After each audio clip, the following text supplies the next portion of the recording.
This is TechCrunch.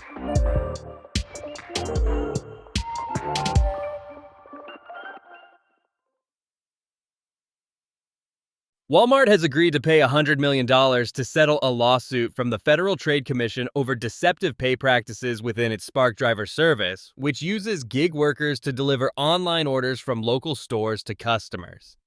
The retailer was accused of misleading drivers about their potential base pay and tip amounts, and then deceived customers by saying that 100% of tips went to the drivers when they did not. In its original complaint, the FTC was joined by Arizona, California, Colorado, Illinois, Michigan, North Carolina, Oklahoma, Pennsylvania, South Carolina, Utah, and Wisconsin. The lawsuit alleged that Walmart, since 2021, had made false representations about Spark Driver earnings. Among these, Walmart was accused of frequently splitting a customer's order between drivers, which would lead to splitting the tip. Meanwhile, customers were told their driver, as in one single driver, would get the full tip. In batch orders, Walmart would remove tips from some of the orders without informing the driver. Walmart also promised tips to drivers in advance of taking orders, but then failed to collect a tip from the customer, leaving the driver without a tip entirely. Other issues had to do with reductions Walmart made to drivers' base pay after they had accepted an offer, or other misrepresented incentives that could have provided drivers with extra cash. Walmart also told customers that drivers would get 100% of their tips, but that wasn't always true. The lawsuit alleged that these practices caused drivers to lose millions of dollars they were promised and generated thousands of consumer complaints. As a result of the settlement, Walmart will have to implement an earnings verification program to ensure drivers are paid the promised earnings and tips. It's also prohibited from adjusting the base pay, incentives, or tips after the initial offer, except if the driver fails to provide the service or a customer cancels. Walmart has been banned from misrepresenting earnings in future driver offers as well. Labor markets cannot function efficiently without truthful and non-misleading information about earnings and other material terms, said Christopher Mufarich, director of the FTC's Bureau of Consumer Protection, in a statement about the settlement agreement. Today's settlement reflects the Trump-Vance FTC's focus on ensuring a healthy labor market for American workers, which is critical to the nation's success. Meeting note taker. Read AI on Thursday launched an AI-powered email-based assistant called Ada, saying it helps users manage their schedules, answer questions based on a company's knowledge base, and reply to out-of-office emails. The company is calling Ada a digital twin that handles tasks for you around the clock. Read AI said that the assistant will be available to all users, and they can start configuring it by sending an email to ada@read.ai and writing, "Get me started." When you ask Ada to find a time to meet with someone, it replies to the other person in the thread with your availability.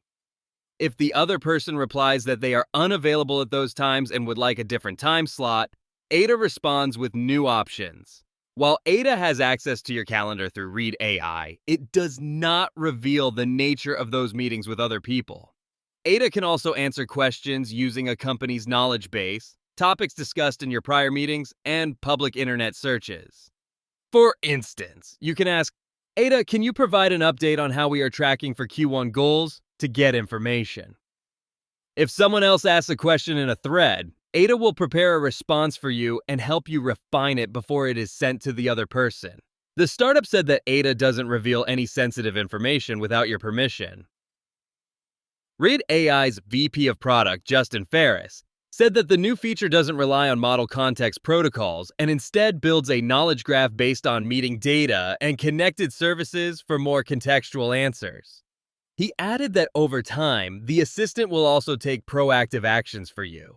For instance, if you mention a follow-up item in a meeting, Ada will ask you to set that up after the meeting with contextual data. CEO David Shim told TechCrunch, "The way I describe our solution is that when you are bringing on a new employee, you train them. When you add Ada to your workflow and connect more services to give more context, it starts to ramp up and handle more tasks for you." The company said that while Ada currently works via email, it will soon be available on Slack and Teams. On the sidelines of Web Summit Qatar earlier this month, Shim told TechCrunch that the company now has over 5 million monthly active users and plans to grow that number to 10 million. He mentioned that the company sees 50,000 signups every day and has a broader base of 100,000 users who consume Read AI's content like meeting summaries without creating an account. For Read AI, the US remains the largest market with strong international growth. While 60% of users are outside the US, the revenue is split roughly equally. The company, which has raised over $81 million in funding, is increasingly adding AI-powered tools to its suite. Last year, it launched Search Copilot for knowledge discovery for users. And last month, it added the ability to update customer service relationship software, send custom emails from within a meeting report, and stay up to date on topics based on internal and web knowledge. Other meeting note takers are also offering new tools to extract more insights and actions from meeting notes. Last September, Granola added recipes in the form of repeatable prompts to surface knowledge from meeting data. Quill, which came out of stealth with a $6.5 million funding round this week, also connects to various tools like Linear, Notion, and CRMs, and aims to automate tasks. That's it from TechCrunch. For more stories like these, go to TechCrunch.com.